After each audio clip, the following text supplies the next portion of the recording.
ya, tidak berani mengungkapkan dengan kata-kata karena bentuk rasa takut, sehingga mereka justru melakukan gerakan-gerakan yang tidak seharusnya dilakukan.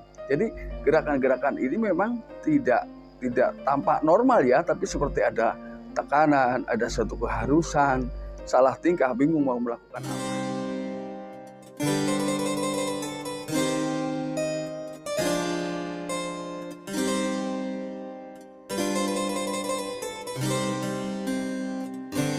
Assalamualaikum warahmatullahi wabarakatuh. Kembali lagi bersama saya Kang Kumis. Kali ini Kang Kumis kembali bersama sahabat semua, tentunya di channel Kang Kumis, channel yang selalu membahas seputar kehidupan rumah tangga, dari masalah percintaan hingga masalah perselingkuhan.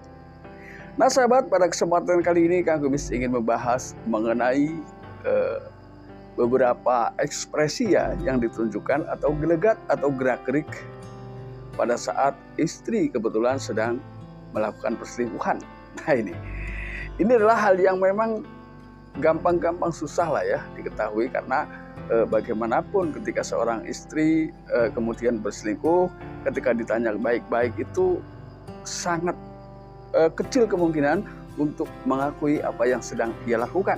Nah, jadi gak ada salahnya kita pahami gerak-gerik serta gelagat ya di setiap harinya. Tentunya di sini ada beberapa perbedaan ketika Anda cermat, ketika Anda cerdas. Jadi jangan sampai kecolongan, amati ketika tapi ini tentunya berawal dari kecurigaan Anda dulu ya.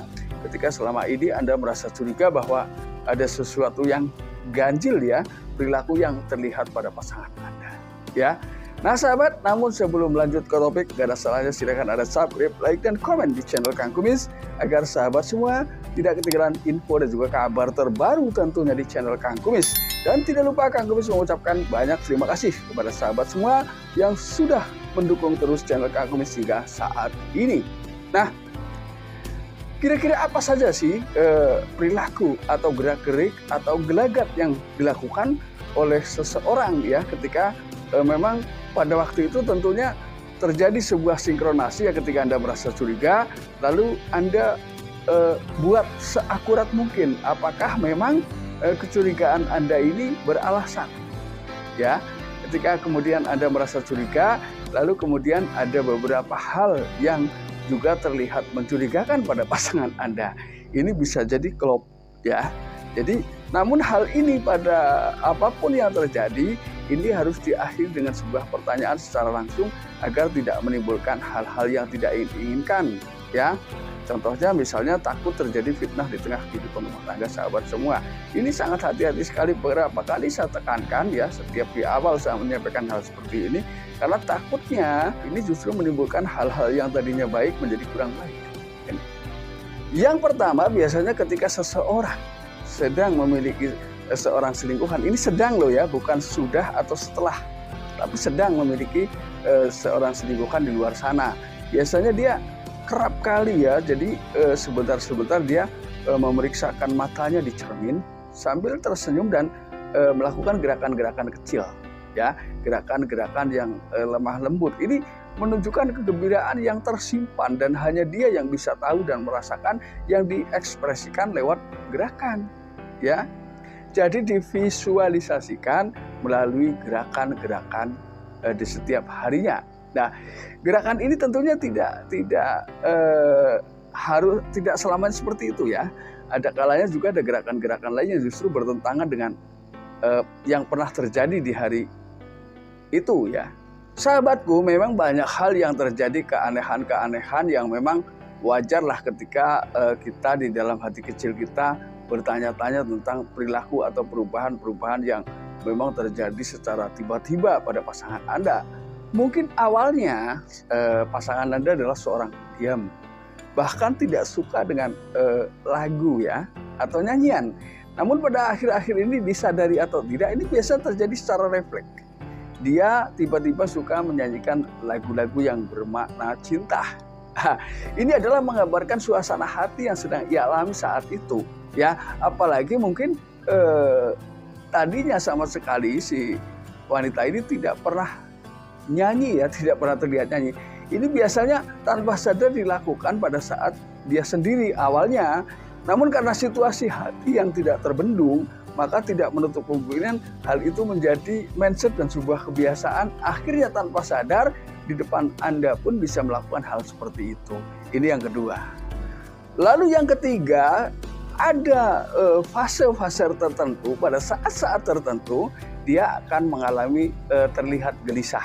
Sebentar-sebentar menarik nafas, kemudian dia menengok ke kanan ke kiri sambil membenarkan perhiasan jika dia seorang wanita yang memang kebetulan menggunakan perhiasan, ya. Ini banyak hal lah yang dibedakan. Jadi dia terlihat gelisah, sebentar-sebentar memandangi perhiasannya dan juga memandangi pundak kanan dan kiri, ya, sampai ke siku. Biasanya ini sering dilakukan. Jadi ini berdasar ke beberapa hal yang memang bisa dipelajari secara psikologis. Ini adalah merupakan sebuah gerak-gerik yang memiliki makna nyata dalam kehidupan yang sebenarnya.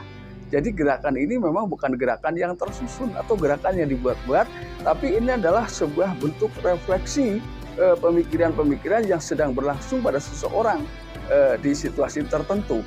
Ini. Kemudian yang keempat, biasanya dia menarik pakaian, ya. Ini mohon maaf, ujung pakaian entah itu ke atas, entah itu ke bawah, tapi biasanya ia sering melakukan hal seperti itu, yaitu pakaian yang posisinya berada di depan. Jadi tepat mohon maaf sekali, di atas payudara wanita. Ini biasa sering entah itu dinaikkan atau diturunkan. Jadi sebentar-sebentar kegelisahan itu dibarengi dengan membenahi atau membetulkan pakaian yang seakan-akan justru merasa yang ia lakukan ini sebuah kesalahan. Ini kan sebetulnya bentuk salah tingkah yang ia lakukan karena dia mulai, ya, dihinggapi rasa takut, ya, takut terhadap selingkuhannya, takut terhadap suaminya. Dia seakan-akan sedang menantikan sebuah keputusan waktu. Ini. Jadi dia seakan takut mendapatkan kabar buruk, entah itu dari pasangan sendiri maupun dari pasangan selingkuhnya. Ini biasanya dia akan gelisah, dan kegelisahan ini kan memang harus diwujudkan, ya, untuk memahami itu. Ya itulah biasanya yang ia lakukan pada saat-saat ia mengalami kegelisahan dalam situasi pemikiran. Jadi suasana hati mungkin sedang galau, dan di situ mulai ada kebimbangan dia untuk segera mengambil keputusan, ya. Jadi rasa curiga bahwa pasangan kita mulai memahami ini sudah mulai ada gelagat, mulai terasa. Ini biasanya itu. Dan gerakan ini kan sebetulnya bentuk kata-kata yang langsung divisualkan. Jadi kalau kita mampu memahami itu, maka tidaklah begitu sulit, ya, untuk memahami seorang memang menyembunyikan perasaan hatinya, ya, tidak berani mengungkapkan dengan kata-kata karena bentuk rasa takut, sehingga mereka justru melakukan gerakan-gerakan yang tidak seharusnya dilakukan. Jadi gerakan-gerakan ini memang tidak tampak normal, ya, tapi seperti ada tekanan, ada suatu keharusan, salah tingkah, bingung mau melakukan apa. Ini biasanya seperti itu. Yang kelima, biasanya perilaku tersebut perlahan menghilang. Itu setelah Anda atau pasangannya atau orang-orang yang memang dianggap kurang nyaman ketika orang tersebut mengetahui apa yang sedang ia rasakan. Ini biasanya gerakan mulai diperpelan, ya. Bahkan ada perasaan terkejut, ya, ketika melihat kedatangan seseorang yang memang dianggap mampu, ya, atau memang sedikit kurang nyaman seandainya seorang tersebut tahu ini. Padahal itu misalnya itu baru orang lain, apalagi ketika pasangan yang datang, dia akan lebih terlihat gugup dengan apa yang sudah ia lakukan. Nah, ketika saat-saat seperti itu, coba tanyakan apa yang sebetulnya terjadi sehingga si dia melakukan hal-hal seperti itu. Ini yang kelima. Lalu yang keenam, berdasar ke beberapa penelitian yang sudah dilakukan, ternyata 33% wanita terutama ketika bertemu dengan sang mantan, ini memang punya kecenderungan untuk kembali melakukan sebuah perselingkuhan. Kenapa saya mengatakan itu adalah sebuah perselingkuhan? Karena otomatis yang namanya mantan, mereka berdua sudah memiliki pasangan masing-masing. Sehingga ketika itu dilakukan, maka namanya sudah selingkuh. Ini. Nah sahabat Kang Gubis yang Kang Gubis cintai, ini hanyalah sebagai gambaran belaka buat sahabat semua. Mudah-mudahan sahabat semua tidak mengalami seperti itu. Kalau toh itu terjadi, itu hanyalah hal-hal kecil yang mungkin bisa secepatnya diselesaikan, dan Anda, saya percaya dalam waktu singkat akan kembali berharmonis bersama pasangan Anda. Mudah-mudahan hal yang singkat ini bisa bermanfaat buat sahabat semua. Dan akhir kata, salam harmonis bersama Kang Kumis. Wabillahi taufiq wal hidayah. Wassalamualaikum warahmatullahi wabarakatuh, dan terima kasih.